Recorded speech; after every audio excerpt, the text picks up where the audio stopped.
Learn when to shut the fuck up sometimes. Stop falling for the trap. The African versus Black American beef is fake and it's funded and it's nowhere in real life. What's actually happening is we're being attacked by white people, white supremacists that run the state. We are being attacked by the American government. We're being attacked by European nations, and we're being divided by the people they're paying online. A lot of them look like us, sellout ass Negroes that are getting online and telling us that our beef is with other people that look like us and other people of color that may not look like us but are not white. And they are selling us this so that we will not rise up against the mayonnaise Martians who actually enslaved us, who actually mass incarcerate us, who actually are pushing us out of jobs, who actually are taking our opportunities, who actually are colonizing black nations. The sellouts and the raccoons of social media are trying to sell us propaganda that we should be fighting other marginalized groups of people instead of fighting the people who are actually fighting us. And it's cowardly and it's bitch made. And we need to stop doing that. Well, we don't speak French. Y'all need to stop doing that because y'all look like hoes. They are paying social media creators to make a fake diaspora war online because the motherfuckers bored. They ain't got no life or no real careers and they ain't got shit else to do. White supremacists love this. Why? Because while we're fighting online, the real attacks keep coming in real life. Government policies pushing us out of our own neighborhoods that black people have been in historically in the U.S. Government sanctions choking African nations. Police unaliving us in the streets here in the U.S. and abroad in other countries. It is divide and distract, and it's working.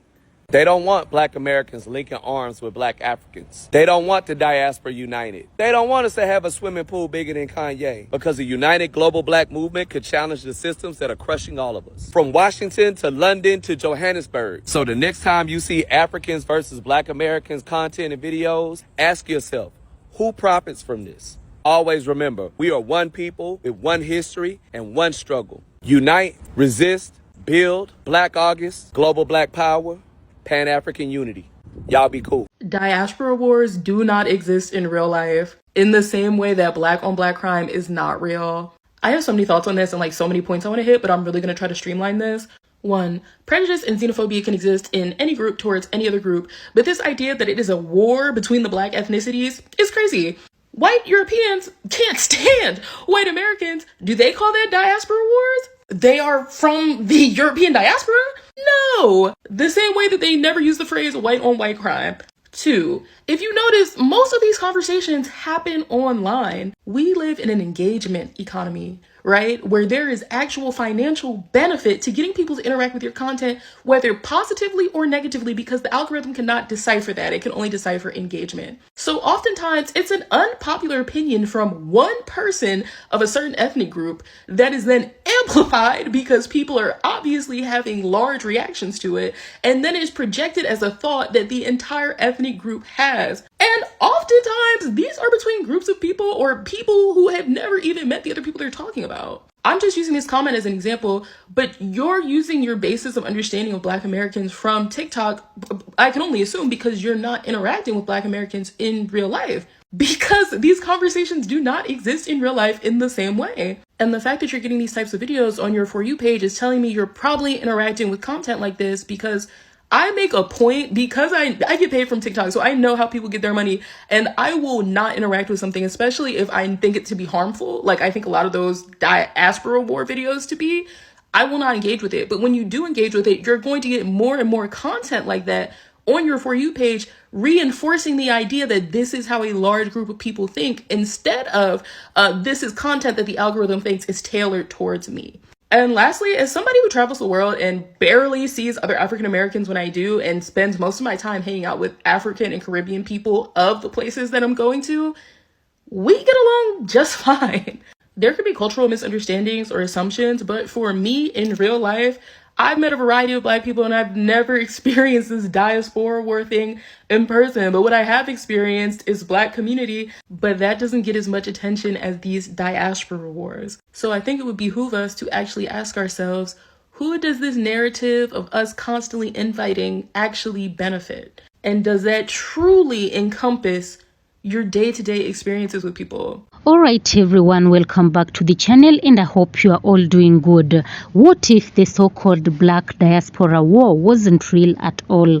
What if the arguments we see online, the back and forth between African Americans, the Caribbeans and Africans are not organic divisions but distractions? Today we are here breaking down why many Black Americans are calling this so-called Diaspora War a myth and how white supremacy benefits from keeping Black people around the world divided. So guys, I'm going to roll these clips, then I'll be coming back with more commentaries. In case of any thoughts, kindly feel free to let me know in the comment section. Stay tuned. As a Black person, no matter where you're from in the world, when you come to realize that the diaspora war is really made up, it's fake, it's manufactured, you can then see the bigger picture, which I've always been advocating for, which is the global unification of all Black people around the world. This so-called diaspora war does not exist in real life. African people, Black people in America, Black people in the UK, Dominican, Caribbeans. Once we all collectively realize that we have way more in common than we do different, the global unification becomes so much easier. Our different regional locations does not make us different people. It just gives us different operations in achieving global unification for all Black people. The things that we can do as Black people here in America for the global unification of all Black people is different and serves a different role in comparison to a Black person in Africa and vice versa for anybody Dominican, the Caribbean, and the UK. There is no legit reason for us to be divided as Black people around the world. But what I keep seeing is folks on both sides continue to perpetuate this fake diaspora war. Because whenever I ask a Black person in real life, they have nothing bad to say about African people. Whenever I talk to an African person in real life, they never have anything bad to say about African Americans. But yet, if you get online, you would think that the two of us beefing with each other, we don't even like each other, which can be further from the truth. And I genuinely don't even see how having a diaspora war and being separated as Black people in America and Black people in Africa benefits African people nor Black people in America. Because y'all often forget that nobody wins when we're divided. Half y'all arguing on the internet on who's more real, who's more connected, who had the hardest struggle. Meanwhile, the people that don't want us united are the ones benefiting from the division. Let me make this clear too. A lot of y'all like to get up on the internet talking about some I'll only call out African Americans, FBAs, or Salon people, or whatever the case may be, which is not the case. You guys are just the loud ones who are wrong in my comments. So if your ignorance is going to be loud, and I'm going to be loud in calling you out, because there are ignorant African people, there are ignorant Dominicans, ignorant Caribbeans, come in my DM and push back against the things that I say as well. But that's where I'm going to address them, in my DMs. As somebody advocating for the global unification of all Black people, it is only right and intellectually honest of me to call out everybody, but I'm going to address people where they are. So if you come in my comments being loud, I'm going to address you in the comments or make a video. But if you come in my DM, I might not respond, but if I do, I'll keep it in the DMs. Don't act like I don't be holding everybody accountable. In order to get everybody to unite, I have to hold everybody accountable. Yes, you're going to see me call out anybody, whether they're African, African American, an indigenous Black, a Salon, FBA, somebody in the Caribbean, Dominican, South America, any Black person around the world who has any identity movement or rhetoric that is counterproductive to the global unification of all Black people is going to get called out. Because at the end of the day, if you're really proud of who you are as a Black person, no matter where you are in the world, then you shouldn't feel the need to put down any other Black person from around the world in order for yourself to feel significant, in order for you to feel important. Whether you're from Lagos, Atlanta, Ghana, Compton, have to understand that we all grew up in the same exact house, but different rooms. We're all family. There is no such thing as diaspora wars. Everybody that's Black in the world just hate on Black Americans. That's it. They look on TikTok and they got information from their government or whatever, and they just want to talk about us. That's it. And think they better than us. We the main character. We don't give a fuck. We literally don't even know nothing about none of y'all, and y'all always coming for us. But at the same time, always wanting to be like us. It's just crazy. Rapping. What are y'all rapping for? Even the way they wear their wigs. Oh, wigs came from here. Yeah, you didn't wear them like us. We don't even do nothing y'all do, but y'all always copy us. Keep on learning about us. Well, never ever come here, and if you do, you still hate when you get here. And we still will never know nothing about y'all. It's amazing how we really don't care about nothing y'all got going on. Keep hating, so y'all don't. Okay, so a lot of people in my live yesterday kept on saying that this isn't real. This is division when it comes to these diaspora wars. Diaspora wars are only on the internet. And I just feel like that's a real deflection whenever people talk about uncomfortable things that, foreigners or people with an immigrant background don't want to talk about. They'll say that's division. It's not real. I've never seen it. Well, just because you've never seen anything, if a tree falls in the forest and you're not there to see it, doesn't mean that it didn't fall. No. So saying that you haven't seen anything or you've been living under a rock does not negate the fact that people in real life are xenophobic. All right. People in real life don't like Black Americans. People in real life are being weaponized via white supremacy as a buffer class and being prioritized so that they don't have to give Black Americans, basically the people in the face of civil rights, resources because we've been warring with these people for so long. So we're not really part of any immigrant or foreigner diaspora. We are Black Americans, and people are coming over here being dogpiled on top of us and being given opportunities over us to spite us. And that's already been proven, and that's already been exposed numerous times. So it's very disingenuous and very, gaslighting to say that the grievances that Black Americans have in this country is just a figment of our imagination, and that these problems or these grievances and these debates and battles are only happening online, and it's not a real thing that Black Americans feel, and it's not a real grievance that Black Americans have. Okay, that's not cool to do. Even as we continue watching, guys, this is a thought-provoking discussion. The Black Americans, they are sharing their honest perspectives on the so-called Black Diaspora War, addressing the myths, the misunderstandings, and online narratives surrounding it.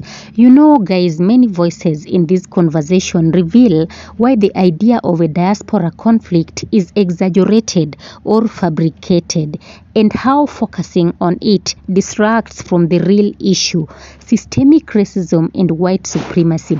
Guys, join the conversation as we continue unpacking the social media debates, cultural divisions, and the importance of unity across the African diaspora in the fight against oppression. Guys, let's watch these remaining clips. Share your thoughts. Do you think the diaspora war is real, or is it a distraction from the bigger issues? Let's get into the remaining clips. I'll be coming back. In my last couple of videos, a lot of Black Americans had expressed the fact that they feel frustration over the fact that in a lot of these diaspora discussions that turn into diaspora wars, a lot of the times it feels like they're being attacked and no one else gets attacked, and it's always Black Americans at the bottom that are being criticized by all other Black people. So I wanted to call all Black Americans to this TikTok and hope to kind of shed some light, and you might already previously know this, but shed some further light on some of the other diaspora wars that have happened that don't involve African Americans, not to stir up these diaspora wars, but for the point that to show that these are consistent conversations we have. So first of all, I start with Black Brits. So internally, a lot of things that we discuss about ourselves. So Black Brits thinking that Black Londoners are bad vibes because of the way that Black Londoners act, which I think there is some credence to that. I didn't grow up in London, but I live in London now. Black Brits in general being bad vibes, which I also get, and I think that is a discussion that's consistently had. But I also think that is about both African culture or Afro-Caribbean culture, British culture, and also Black British people not necessarily always being great at social analysis, and so just accepting toxicity. Black people in the UK often debate religious versus non-religious people. I feel like that happens every so often. Black Brits talk about the fact that our generation, whether that's millennials or Gen Z, are becoming the aunts and uncles of our society by being hyper judgmental. Africans often view Black Brits as elitist, and I'm sure Caribbeans probably feel the same, and probably African Americans feel the same, or Black Americans feel the same. Black Brits, we often discuss our weakness when it comes to allowing artists like Drake to kind of hype us up, and this yes man culture when it comes to Drake specifically, but also how in Black British music spaces there's not really a lot of protection about around Black British music institutions, and I love Amelia de Moldenberg, but like how the, you know, chip shop date is something which like we maybe allow people to co-opt our spaces very easily. If anyone remembers, either last year or the year before, that the Madame Joyce in Dirty December situation with Arya Star and Thames, that whole thing was insane. And then in general, like a lot of the Black British girls talking about like going to Dirty December and like Nigerian girls being really mean, and then Nigerians kind of like talked, like kind of came back at them. And then also like even recently with the, I forget what it's called, the Fête de la Musique in Nigeria, in France, sorry, and how a lot of Black British people were talking about, like black British people and Black French people were kind of going back and forth on like French culture and like anti-Blackness, and across the UK and across, you can say, the British Isles, the idea and the problem with Black British culture being very diluted just to London and not really having space for Black people outside of London, and therefore like ideas of Blackness being very singular in the UK or in Black British culture. And then even like the other day, there was this whole thing about Black body aesthetic. Like, it wasn't really, none of these are really diaspora wars, but they are discussions and debates that we have like within our society, I guess. And then with Africans, I'm African, so the religious psychosis, which is rampant throughout Africa, like it's insane. It is insane. And like the way in which Africans are unwilling to understand that their religion has very colonial roots and that those colonial ideas are still being perpetuated. The extreme conservatism in Africa and classism, like, is really bad, in my opinion, in Africa. Like, I think even sometimes talking to my family that lives in Africa, there are some things that they just don't understand that I think is really bad.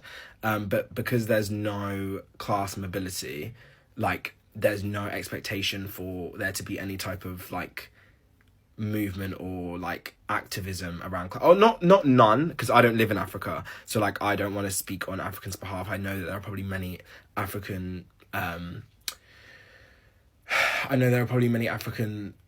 activists and groups that are trying to change that, but I think sometimes having those discussions, it feels like it falls on deaf ears in my personal experience. Xenophobia in South Africa specifically, but I'm sure there's xenophobia across Africa, but I know that that's an issue. South Africa versus Nigeria, scammers,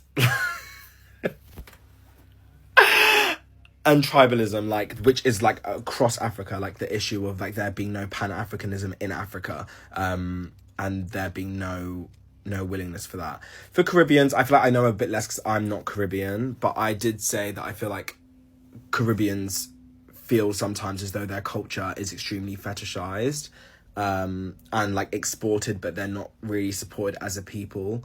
And I think similar to Africans, like Caribbeans tend to have quite like conservative views. Then you also have like French Black people that tend to be, especially like the Black men, tend to be really anti-Black, like really anti-Black. Like if you see sometimes their hairdos, like. And all of these points I'm making are not to call out or get any of these people like riled up or involved, but the point is that these discussions happen all the time, and there's probably so many I've left out that don't include Black Americans.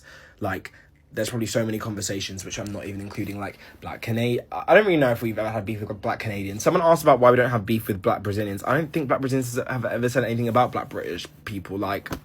But yeah, like, I think that there are loads of conversations that we do have, and we do criticize ourselves and other people, and it's important to move us forward by holding ourselves accountable. So yeah, if you are a part of like the Black diaspora and you can remember like another one which I've forgotten, write it down. But this is not a space to hash out these problems. We can discuss them. Like, I think it's genuinely an interest topic of mine because I'm interested in politics, specifically Black politics. But yeah.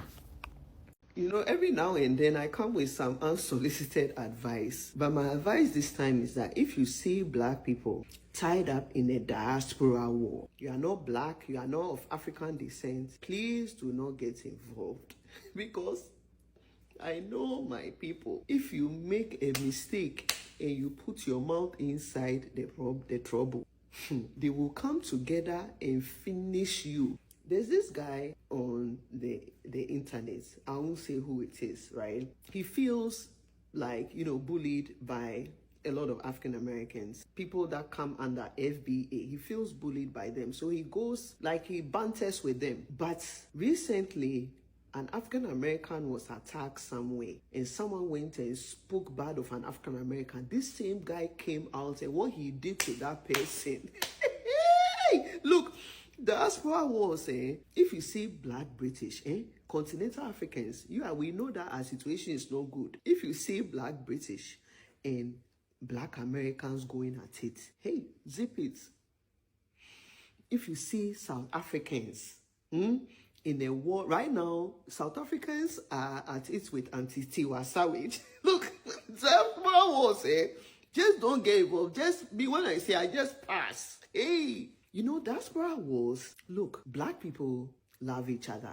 I'm telling you. Diaspora wars is like black people around the world are like siblings that don't know each other, and they've put them in a room to get along. And that's all that's going on. Banter. But if you like, put different black people, different ethnicities in a room and give them some hip hop, Afro beats, piano, some cornbread, jollof, whatever it is, I check it, put it in a room and you see how they will party. Look, I love my black people and I would also die on that hill.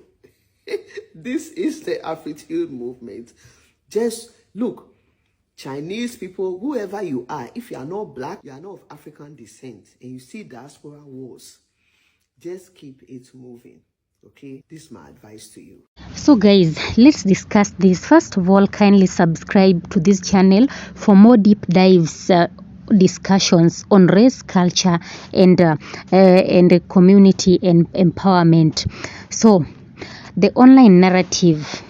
If you have spent any time on social media, you've seen the arguments, Africans versus African Americans, the Caribbean voices clashing with continental Africans, and endless threads about who started what.